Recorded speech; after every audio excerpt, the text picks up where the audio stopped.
আয়াত ৬ النبي أولى بالمؤمنين من أنفسهم وأزواجه أمهاتهم وأولو الأرحام بعضهم أولى ببعض في كتاب الله من المؤمنين والمهاجرين إلا أن تفعلوا إلى أوليائكم معروفا كان ذلك في الكتاب مسطورا অনুবাদ নবী মুমিনদের কাছে তাদের নিজের চেয়েও ঘনিষ্ঠতর এবং তার স্ত্রীগণ তাদের মা আর আল্লাহ বিধান অনুসারে মুমিন ও মুহাজিরগণের চেয়ে যারা আত্মীয় তারা পরস্পর কাছাকাছি তবে তোমরা তোমাদের বন্ধুবান্ধবের প্রতি কল্যাণকর কিছু করার কথা আলাদা এটা কিতাবে লিপিবদ্ধ রয়েছে তাফসির ১ নং ফুটনোটের বিবরণ অর্থাৎ নবী সাল্লাল্লাহু আলাইহি ওয়াসাল্লামের সাথে মুসলিমদের এবং মুসলিমদের সাথে নবী সাল্লাল্লাহু আলাইহি ওয়াসাল্লামের যে সম্পর্ক তা অন্যান্য সমস্ত মানবিক সম্পর্কের ঊর্ধ্বে এক বিশেষ ধরনের সম্পর্ক নবী ও মুমিনদের মধ্যে যে সম্পর্ক বিরাজিত অন্য কোনো আত্মীয়তা ও সম্পর্ক তার সাথে কোনো দিক দিয়ে সামান্যতম তুলনীয় নয়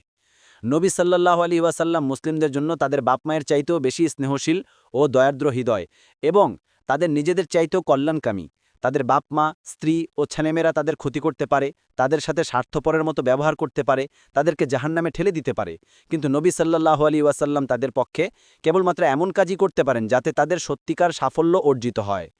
তারা নিজেরাই নিজেদের পায়ে কুড়াল মারতে পারে বকামি করে নিজেরাই ক্ষতি করতে পারে কিন্তু নবী সাল্লাল্লাহু আলাইহি ওয়াসাল্লাম তাদের জন্য তাই করবেন যা তাদের জন্য লাভজনক হবে আসল ব্যাপার যখন তখন মুসলিমদের উপরও নবী সাল্লাল্লাহু আলাইহি ওয়াসাল্লামের এই অধিকার আছে যে তারা তাকে নিজের বাপ-মা ও সন্তানদের এবং নিজের প্রাণের চাইতেও বেশি প্রিয় মনে করবে দুনিয়ার সকল জিনিসের চেয়ে তাকে বেশি ভালোবাসবে নিজেদের মতামতের উপর তার মতামতকে প্রাধান্য দিবে তার প্রত্যেকটি হুকুমের সামনে মাথা নত করে দিবে তাই হাদিসে এসেছে তোমাদের কোনো ব্যক্তি মুমিন হতে পারে না যতক্ষণ না আমি তার কাছে তার বাপ তার সন্তান সন্ততি ও সমস্ত মানুষের চাইতে বেশি প্রিয় হই বুখারী ১৪ মুসলিম ৪৪ সুতরাং প্রত্যেক মুসলমানের পক্ষে মহানবী সাল্লাল্লাহু আলাইহি ওয়াসাল্লামের নির্দেশ পালন করা স্বীয় পিতামাতার নির্দেশের চাইতেও অধিক আবশ্যকীয়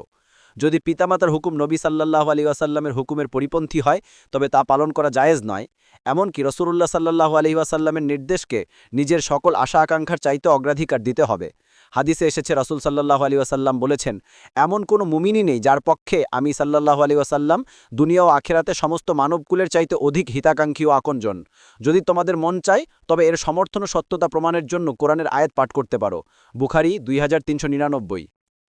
২ নং ফুটনোটের বিবরণ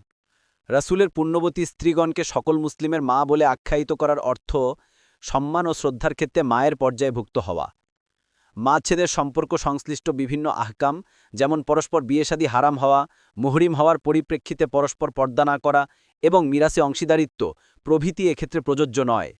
যেমন আয়াতের শেষে স্পষ্টভাবে বলে দেওয়া হয়েছে আর রাসূলের পত্নীগণের সাথে উম্মতের বিয়ে অনুষ্ঠান হারাম হওয়ার কথা অন্য এক আয়াতে ভিন্নভাবে বর্ণনা করা হয়েছে সুতরাং এক্ষেত্রে বিয়ে অনুষ্ঠান মা হওয়ার কারণেই ছিল এমনটি হওয়া জরুরি নয় মোট কথা নবী সাল্লাল্লাহু আলাইহি ওয়াসাল্লামের স্ত্রীগণ শুধুমাত্র এই অর্থে মুমিনদের মাতা যে তাদেরকে সম্মান করা মুসলিমদের জন্য ওয়াজিব বাদবাকি অন্যান্য বিষয়ে তারা মায়ের মতো নন যেমন তাদের প্রকৃত আত্মীয় ছাড়া বাকি সমস্ত মুসলিম তাদের জন্য গায়ের মাহরম ছিল এবং তাদের থেকে পর্দা করা ছিল ওয়াজিব তাদের মেয়েরা মুসলিমদের জন্য বৈপত্রেও বোন ছিলেন না যার ফলে তাদের সাথে মুসলিমদের বিয়ে নিষিদ্ধ হতে পারে না তাদের ভাই ও বোনেরা মুসলিমদের জন্য মামা ও খালার পর্যায়ভুক্ত ছিলেন না